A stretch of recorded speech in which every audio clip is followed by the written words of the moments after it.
Hi, everybody. This is Saad for the Sad Truth. In my public engagement, I'm privy to a wide range of human behaviors, many of which, luckily, are very wonderful behaviors. People exhibit humor and kindness and empathy and all sorts of other wonderful human qualities. But of course, at times, I'm exposed to behaviors that are reprehensible, callous, if not diabolical. And today I wanted to share an incident that began yesterday to show some of these sort of more negative uh, instantiations of human nature. So I shared a photo of a young boy in Syria. I think he was a Palestinian little boy who was about to be butchered. I mean, he was about to be beheaded by a militia group. Apparently, he had been accused of being a spy, I think, for the Assad regime.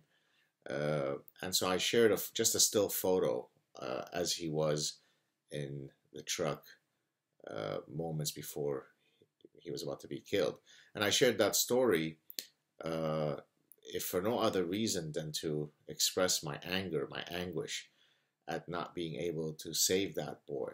Uh, the reality that took place is one that is now a foregone conclusion, and yet I somehow feel as though I had personally failed this little boy. And so I was sort of sharing my frustration at this diabolical evil that could exist. And those sentiments, of course, were triggered in me without any concern as to the boy's religion. Undoubtedly, he was a Muslim little boy. I don't care about his ethnicity or his nationality. I think he was a Palestinian boy. I don't care about his skin color. All I care about is that there was this little boy who could have been any of our little boys who was about to suffer a astonishingly barbaric death. And so I was angry about it, and so I shared the photo. That's it, period. Nothing else to add. Now, incredibly, well, first of all, most people responded appropriately to the photo. They were horrified, they were angry, they were upset, uh, all of the things that you would expect people to feel when exposed to such a tragic reality. But I'd like to discuss today two instances of people who did not respond in this manner. In one case, a woman who I think described herself in her bio as a hippie uh, publicly questioned my motivation in sharing such a photo. What is it that you are hoping to achieve by sharing such a photo? What's the point of doing this? How does this unite people? Right? So she was somehow upset that I had burst her safe space.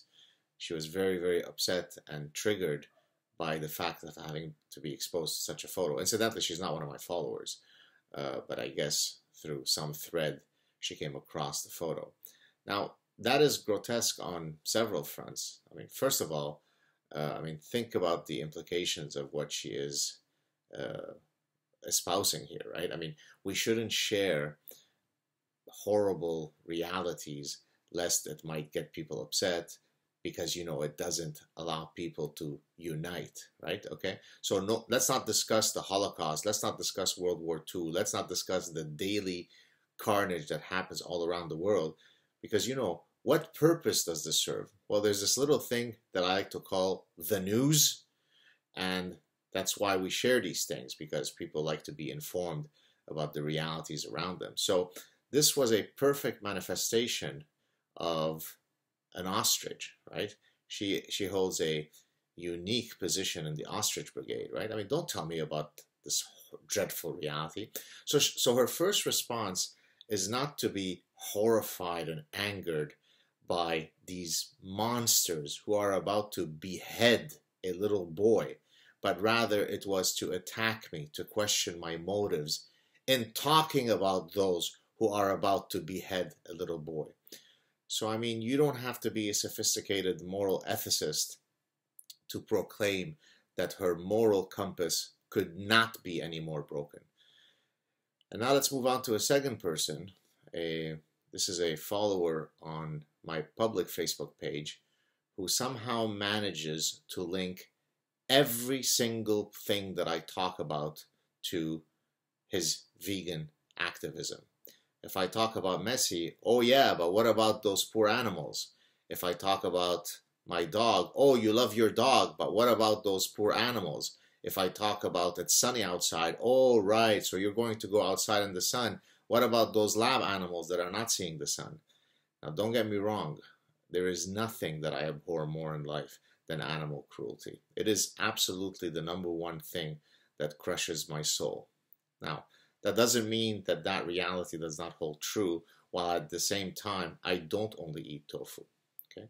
But the world is a messy world, meaning that you can't expect necessarily people who love animals to all become cereal and tofu eaters. But that discussion is for another time.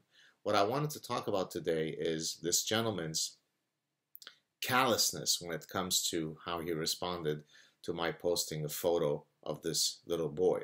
So, by the way, this gentleman and another gentleman did the same thing, although this guy was a bit more assiduous in his vegan activism. So I post a photo of this little boy who's about to be butchered, and this vegan activist takes this opportunity to draw a parallel. Oh, so this upsets you that this guy is going to be butchered, but yet you're completely quiet about, other sentient beings who are about to be butchered. To which I've engaged him now for 2 days. Certainly my fault to even do such a thing. But I tried to engage him to try to explain to him that there's a place and time for everything, and that we can certainly have a valuable conversation about the ethics of eating animals, the ethics of how we treat our animals who are part of the food chain. And this is all a conversation that is certainly worthy to have.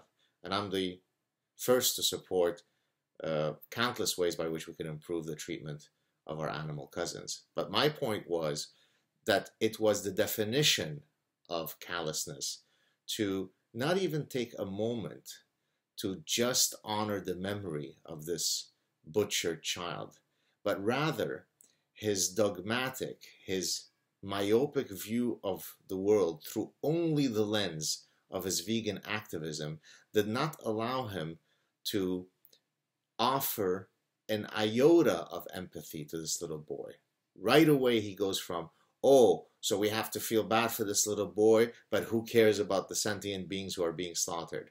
This is the definition of an immoral person. My point is not to denigrate this gentleman, because I know that his heart is in the right place. He wishes to protect our animal cousins, and I get that.